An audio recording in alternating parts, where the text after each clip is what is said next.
you're going to be a traveling man or traveling woman over Memorial Day weekend, expect to have a lot of company. Compared to last year, AAA predicts 2 million more people will take road trips for the holiday weekend. Now, while gas prices are, of course, pretty high here in California, the rest of the country is actually enjoying the lowest gas prices in the last 5 years for this time of year, and that is fueling the desire to travel.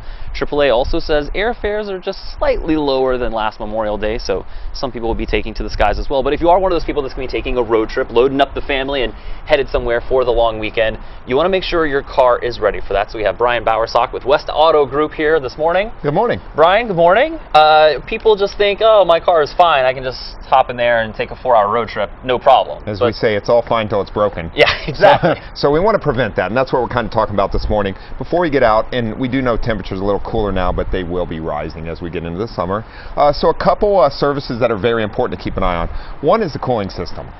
So, and we have numerous different kinds of coolant, different manufacturers use different coolants, things like that, different service intervals, but pretty easy to keep in mind. If it's a conventional coolant, you replace it every 2 years or 24,000 miles, and if it's extended life, it goes 4 years or 50,000 miles.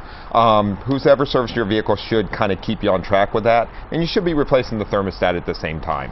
And then that's not the only thing. We want to talk about air filters too. Does that help with the car when you're driving through hot temperatures? It does. Number one, air filter gets the air into the car, so it helps the car breathe and run properly and things like that. It not necessarily helping the temperature, but better fuel mileage, running better, things like that. Simple process, something to keep a good eye on. Should get it changed. Don't want it to look black and gross like that. No, definitely not. That's a dirty air filter without question. And the third thing that we're kind of talking about here is another service is important that tends to take a lot of heat, and that's transmission services.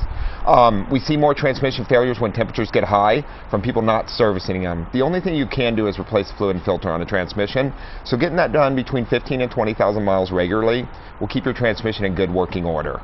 That's kind of an extended service that you get it in there more often than the manufacturer recommends, but it will extend the life of your transmission over time. And the easy thing we always have to mention, check that tire pressure too before you head out on a trip. Absolutely. Get the best gas mileage, keep your family safe, make sure your tires are pressured up to where they should be. And if you're in doubt, go see a professional. Brian Bowersock, West Auto Group, thanks for being with us this morning. Always glad to be here. Check out your car before you hit the road. But now let's head inside to Brooke.